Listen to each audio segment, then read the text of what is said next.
Our v vector runs along this edge of our fundamental shape. Our w vector runs along this edge. If we do the cross product of our v and w vectors, v cross w by the right-hand rule is going to be perpendicular to this surface. It's going to be in the direction of this vector, or in the direction approximately of the pen.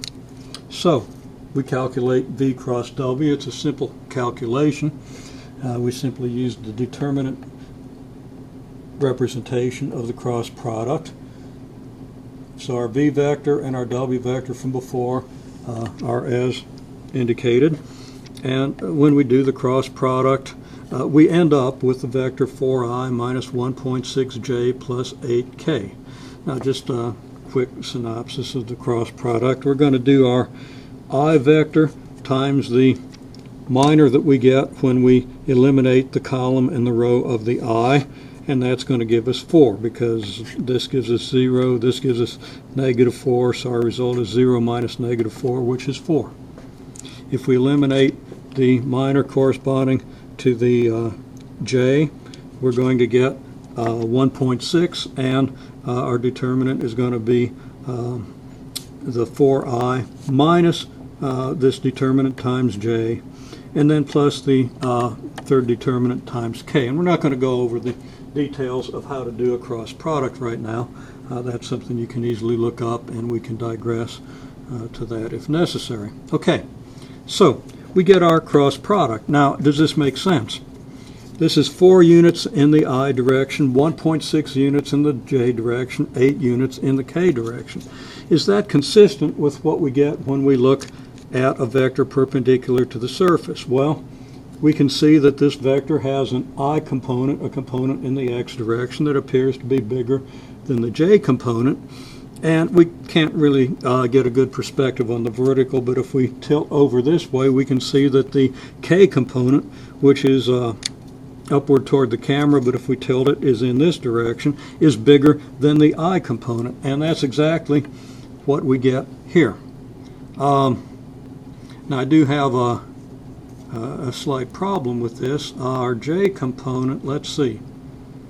Yep, I got the sign wrong there, so let's be careful about that. I was careless when I did that. This should be plus 1.6j. Okay? Now, our question is v cross w perpendicular to our r1 vector?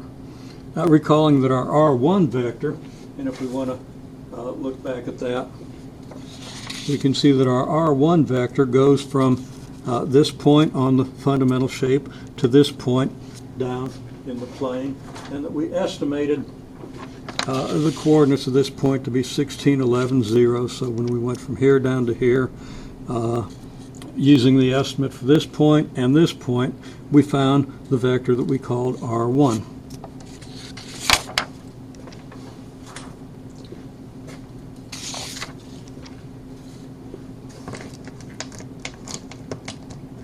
Well, the test for whether two vectors are perpendicular is whether their dot product is 0. Okay, because the definition of the dot product as the product of the two magnitudes multiplied by the cosine of the angle between them, we know that the cosine of 90 degrees is 0. So that our dot product, if the vectors are perpendicular, our dot product should be 0.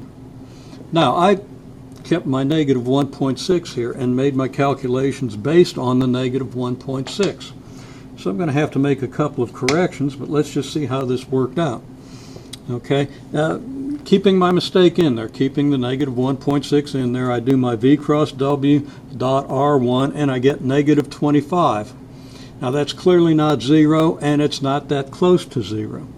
The question is, how close to 0 is that? Well, let's go ahead and find the angle based on this calculation.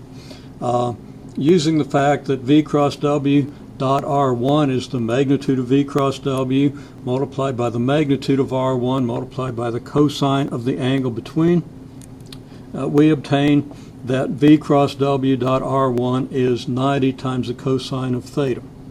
And the calculation of these two magnitudes using the Pythagorean theorem is very straightforward. Okay?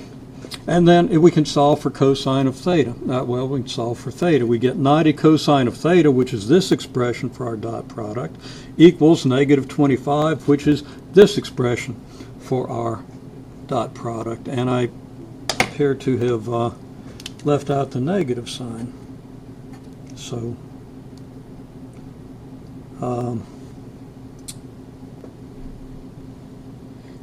that's not really going to affect our result in any significant way. The angle between the vectors will still be as indicated. And remember, this is wrong because the 1.6 isn't negative, and that's going to affect this calculation. Now, if the calculation was right, 90 cosine theta equals negative 25, and then the cosine of theta is negative 25 over 90, and theta is the inverse cosine of negative 25 over 90.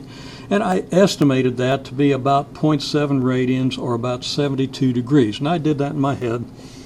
And my head might be a little unreliable because I made the mistake I did up here. So you can check my numbers.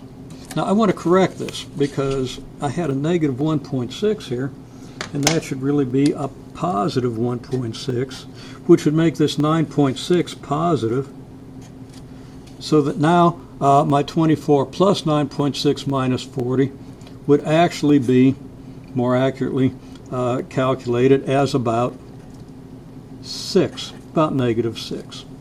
That's a lot less than negative 25. And if I come down here and set 90 cosine theta equal to negative 6, I get cosine theta equals negative 6 over 90, which is like negative 0.07, 0.06 repeating, and we'll just round that to 0.07. This is going to give me an estimate that tells me that theta should be approximately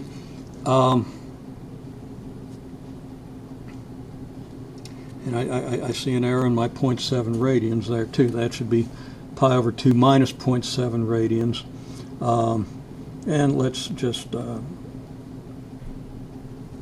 yeah, we're going to digress into too many errors here if I go on with that. So that's really not quite correct. Anyhow, the theta here is going to be approximately 1.5 radians, which is approximately 80.6, about 86 degrees, very close to 90 degrees.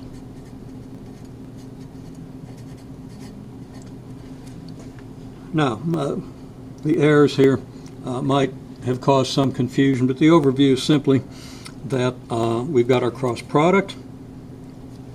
We can see whether our cross product is perpendicular to that R1 vector we found before, and if we do this accurately and don't get careless with signs, we find that we get that the angle between these two vectors is very close to 90 degrees.